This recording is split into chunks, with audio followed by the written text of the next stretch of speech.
এই গণ অভ্যুত্থানের পরে বিএনপির একটা গডফাদার, একটা আসনের একটা লোক যে চাঁদাবাজি করেছে, ওই টাকা দিয়েই তো গণভোট আয়োজন করা যায় বাংলাদেশে।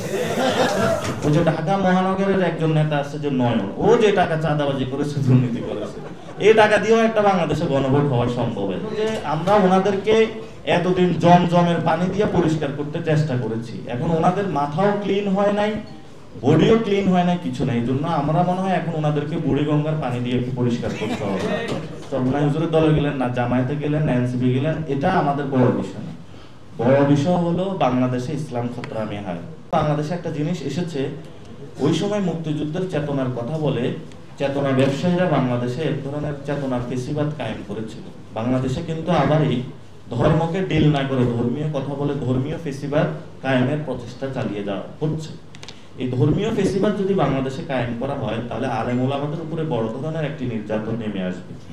আমরা যারা এই কাজটা করতেছেন তাদের কাছে আহ্বান জানাবো, বাংলাদেশে যদি আপনারা ধর্মীয় ফেসিবাদ কায়েম করতে চান, তাহলে সেটা জনগণ কেন আলেমরা এটা আপনাদেরকে ঠেকিয়ে দেবে ইনশাআল্লাহ। গণভোটের জন্য নাকি বিএনপির থেকে একটি দাবি উত্থাপন করা হয়েছে যে এটাতে নাকি অনেক টাকা খরচ হবে। এই গণ অভ্যুত্থানের পরে বিএনপির একটা গডফাদার, একটা আসনের একটা লোক যে চাঁদাবাজি করেছে, ওই টাকা দিয়েই তো গণভোট আয়োজন করা যায় বাংলাদেশে। তো তারা বাংলাদেশের এবং শেখ হাসিনার যে সম্পদগুলো আপনার আমার পকেট থেকে চুরি করেছিল, এই পকেটে এগুলো তো আপনার আমার সম্পত্তি রাষ্ট্রীয় জমাগারে কোষাগারে জমা হওয়ার কথা। এই জন্য আমরা বিএনপির কাছে আহ্বান রাখবো, আপনারা যে ধরনের চাঁদাবাজি সন্ত্রাসী বাংলাদেশে কায়েম করেছেন, জনগণের টাকা লোপাট করেছেন, এগুলো রাষ্ট্রীয় কোষাগারে ফেরত দিন। আর যদি টাকার প্রশ্ন আসে একটা গণভোট আয়োজন করতে, যে টাকা যাবে এটা আপনাদের একটা আসনে, এবং ওই যে ঢাকা মহানগরের একজন নেতা আছে যে নয়ন, ও যে টাকা চাঁদাবাজি করেছে, দুর্নীতি করেছে, এই টাকা দিয়েও একটা বাংলাদেশে গণভোট হওয়া সম্ভব। আরেকটা হলো যে আমরা ওনাদেরকে এতদিন জমজমের পানি দিয়ে পরিষ্কার করতে চেষ্টা করেছি, এখন ওনাদের মাথাও ক্লিন হয় নাই, বডিও ক্লিন হয় না, কিছু নাই। এই জন্য আমরা মনে হয় এখন ওনাদেরকে বুড়িগঙ্গার পানি দিয়ে একটু পরিষ্কার করতে হবে। যদি আমরা এই ধরনের যারা সিনিয়র নেতৃবৃন্দ আছেন রাজনৈতিক এই ধরনের অপসংস্কৃতি থেকে যদি লাঠালাঠি পাল্লাপাল্লি এগুলো থেকে যদি আপনারা বেরিয়ে আসতে না পারেন, তাহলে আপনাদেরকে আমরা বুড়িগঙ্গার পানি দিয়ে একটু গোসল করাবো, যাতে হলো ভবিষ্যতে আপনাদের ব্রেনটা একটু খোলে। আর এর চেয়ে তো আর মকারি আপনাদেরকে করতে পারি না। আমাকে এমনি বলা হয়ে থাকে আমি নাকি বিএনপির ব্যক্তিগত বা জামায়াতের বিরুদ্ধে কথা বলি। আমার তো ভাই আপনার সাথে কারোর সাথে পার্সোনাল কোনো ক্ষতি বা সম্পর্ক নাই। এখন আমি এখানে রাজনীতি করতে আসছি, আমাদের এখনো ছোট বয়স, আমাদের এখনো মাথা আমরা কারো কাছে বিক্রি করি নাই, ফলত আমরা সত্য কথাগুলা বলতে পারি।